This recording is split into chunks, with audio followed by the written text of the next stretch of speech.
మాట్లాడారు, మన మునిసుబ్రహ్మణ్యం గారు మాట్లాడారు. ఈరోజు కేంద్ర ప్రభుత్వం తెచ్చినటువంటి చట్టం దేశం కోసం, దేశ ప్రయోజనాల కోసం, ముస్లింల ప్రయోజనాల కోసం. ఏదో ఒక వ్యక్తిని టార్గెట్ చేసో, ఒక మతంని టార్గెట్ చేసో నరేంద్ర మోడీ గారు పనిచేస్తారని చెప్పి ఒక అభూత కల్పనని తీసుకొని వచ్చి మన మధ్య విభేదాలు సృష్టించే ప్రయత్నంలో భాగంగా ప్రతిపక్షాలు ఈరోజు దీన్ని ఒక మంచి అంశాన్ని కూడా చూసేవాడికి దృష్టిలోపం ఉంటుంది. అటు కాంగ్రెస్ వాళ్ళకి గల్లీ నుంచి ఢిల్లీ వరకు పరిపాలించినా ఇంకా బుద్ధి రాలేదు వాళ్ళకి. ఈరోజు దేశం ఈ దుస్థితిలో ఉందంటే దానికి కారణం గత పాలకులు, ఆ పాలకులే కాంగ్రెస్ పార్టీ నాయకులు. ఈరోజు భారతీయ జనతా పార్టీ అధికారంలోకి వచ్చిన తర్వాత దేశంలో ఉన్నటువంటి 140 కోట్ల మంది భారతీయులందరూ బాగుండాలి అని చెప్పి ఒక సంకల్పంతో ముందుకు పోతున్నటువంటి వ్యక్తి నరేంద్ర మోడీ గారు. కానీ కాంగ్రెస్ పార్టీ మతం పేరుతో, ప్రాంతం పేరుతో విభేదాలు సృష్టించి, ఓటు బ్యాంకు రాజకీయాల కోసం మత ఘర్షణలు సృష్టించి తన పార్టీ ప్రయోజనాల కోసం పనిచేసిన పార్టీ కాంగ్రెస్ పార్టీ. ఈరోజు కేవలం దేశం ముందుకు పోవాలని చెప్పి ఒక సంకల్పంతో నరేంద్ర మోడీ గారు తీసుకొని వచ్చినటువంటి అనేక మార్పుల్ని మనందరూ స్వాగతించాల్సిన విషయం. ముఖ్యంగా ఈరోజు మైనారిటీ సమాజంలో త్రిపుల్ తలాక్ ఉత్తరప్రదేశ్లో అత్యధిక మంది ముస్లిం నుండి ప్రాంతంలో భారతీయ జనతా పార్టీ గెలిచింది. దాంట్లో ఒక సర్వే చేస్తే ఎట్లా గెలిచింది భారతీయ జనతా పార్టీ అంటే, అక్కడ నుండి ముస్లిం మహిళలు అందరూ భారతీయ జనతా పార్టీకి ఓటేసి భారతీయ జనతా పార్టీకి గెలిచింది. అంటే ఇన్ని సంవత్సరాలు మాకు అన్యాయం జరిగింది, మమ్మల్ని అన్యాయం చేశారు ఉద్దేశపూర్వకంగా అని చెప్పి అక్కడ గ్రహించారు. ఇది రోజుకి దేశం మొత్తం మీద ఈరోజు నరేంద్ర మోడీ గారు కానీ, భారతీయ జనతా పార్టీ కానీ, ఎన్డీఏ కూటమి కానీ మన కోసం పనిచేస్తా ఉందని చెప్పి ఒక మంచి ఆలోచనతో ముందుకు పోతున్నటువంటి మన సమాజం మధ్య విభేదాలు సృష్టించాలనుకుంటారు మిత్రులారా. ఆర్టికల్ 370 దాని గురించి మీకు చాలా చెడ్డగా చెప్పుంటారు. ఆర్టికల్ 370 రద్దు చేస్తున్నారు, దానివల్ల మనకు నష్టం జరుగుతుందని. ఆర్టికల్ 370 అంటే ఏం తెలుసా? ఒక దేశంలో ఉంటే కాశ్మీర్ నుంచి కన్యాకుమారి వరకు అందరికీ ఒకే జెండా ఉండాలా కదా? కానీ ఆర్టికల్ 370 రాకముందు కాశ్మీర్లో వేరే జెండా, కన్యాకుమారి నుంచి కాశ్మీర్ వరకు అంబేద్కర్ గారు రాసినటువంటి రాజ్యాంగం ఉండాలా లేదా చెప్పండి? కానీ కాశ్మీర్లో వేరే రాజ్యాంగం. అందుకనే భారతీయ జనతా పార్టీ ముందే చెప్పడం జరిగింది, ఏక్ దేశ్ మే దో ప్రధాన్ దో విధాన్ నహీ చలేగా అని చెప్పారు. ప్రధానమంత్రి కూడా అక్కడ ముఖ్యమంత్రిని ప్రధానమంత్రి అంటారు అక్కడ. కాబట్టి ఇవన్నీ ఉండకూడదని చెప్పి దేశం మొత్తం సుభిక్షంగా ఉండాలని చెప్పి నరేంద్ర మోడీ గారు 370 ఆర్టికల్ని రద్దు చేశారు. అప్పుడు చెప్పారు కొంతమంది నాయకులు, మొత్తం భారతదేశం మొత్తం రక్తం ఏరులై పారుతుంది అని. ఒక్క బొట్టు రక్తం కూడా చిందించకుండా నరేంద్ర మోడీ గారు ఆ 370 ఆర్టికల్ని పార్లమెంట్లో ప్రవేశపెట్టి దాన్ని ఆమోదించేశారు. ఈరోజు త్రిపుల్ తలాక్ కానీ, ఈరోజు వర్ఫ్ చట్టం కానీ, మిత్రులారు ఇంతమంది పెద్దలు చెప్పారు, దాదాపు భారతదేశంలో 3 సంస్థలకి ఎక్కువ ఆస్తుంది. ఒకటి డిఫెన్స్ అంటే మనల్ని రక్షించే సైనికులకి, రెండోది దాదాపు కొన్ని లక్షల మందిని దూర ప్రాంతాలని సుదీర్ఘంగా చేర్చే రైల్వే శాఖ. రైల్వే, డిఫెన్స్ అయిన తర్వాత ఈ దేశంలో ఎక్కువ ఆస్తి ఎవరికి ఉంది తెలుసా? వర్ఫ్. 9 లక్షల ఎకరాలు మిత్రులారా, 9 లక్షల ఎకరాలు వర్ఫ్ బోర్డు ఆస్తి కేంద్రం ఉంది.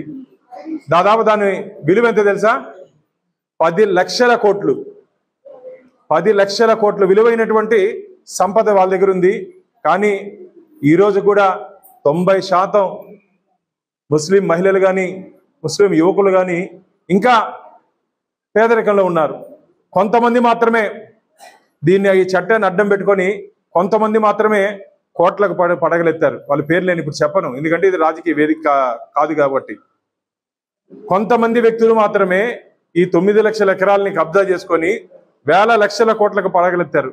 ఇందుముందు చెప్పారు, బెంగళూరులో ఒక వర్ఫ్ స్థలాన్ని అమ్మితే ఎంత వచ్చింది తెలుసా?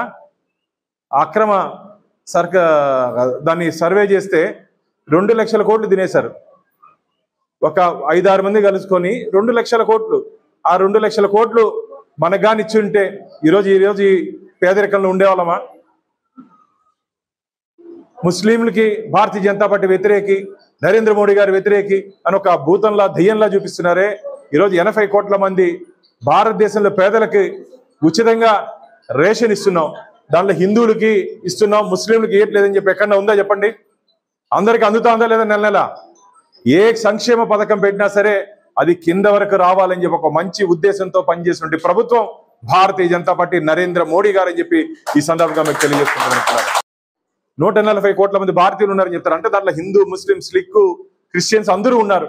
ఏదో 100 కోట్ల మంది హిందువులని చెప్పారు అక్కడ. ఆయన 140 కోట్ల మంది భారతీయులు ఉన్నారని చెప్తారు. ఏం పని చేసినా, నేను ఏ పథకం తీసుకొని వచ్చినా పేద ప్రజలకి అందాలని చెప్పి చెప్తారు. అంటే ఏదో ఒక వర్గానికో, ఒక సమాజానికో, ఒక ప్రాంతానికో పరిమితం కాకుండా అందరూ బాగుండాలి, అందులో భారతీయులు ఉండాలి.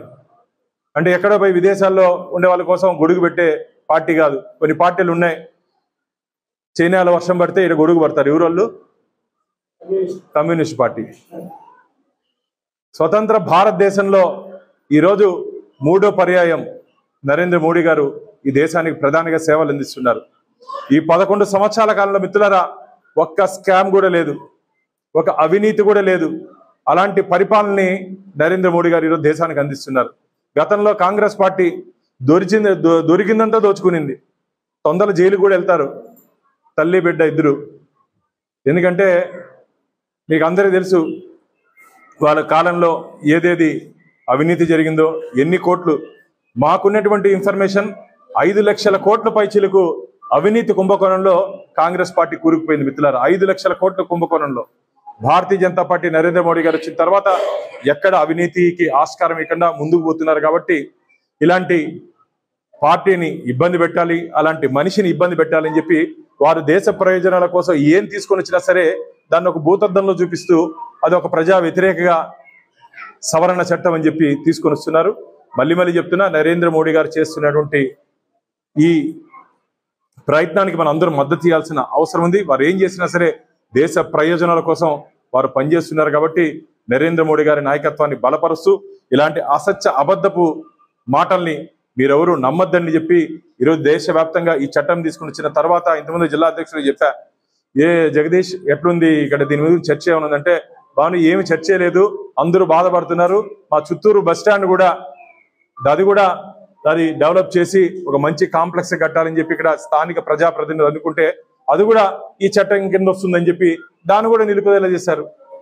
ఈరోజు మీరు కానీ గమనించినట్టయితే మొత్తం 95% పేదలకు చెందాల్సినటువంటి ఈ భూములు, మాళ్ళు, వాళ్ళ సొంత భవనాలు ఇవి ఉన్నాయి మిత్రులారా. దానికోసం కాదు ఇది ఉండేది. కాబట్టి వాటి నుంచి విముక్తి వచ్చి మీరందరూ భవిష్యత్తులో బాగుండాలని చెప్పి ఒక మంచి ఉద్దేశంతో ఈ చట్టాన్ని సవరణ చేయడం జరిగింది. కాబట్టి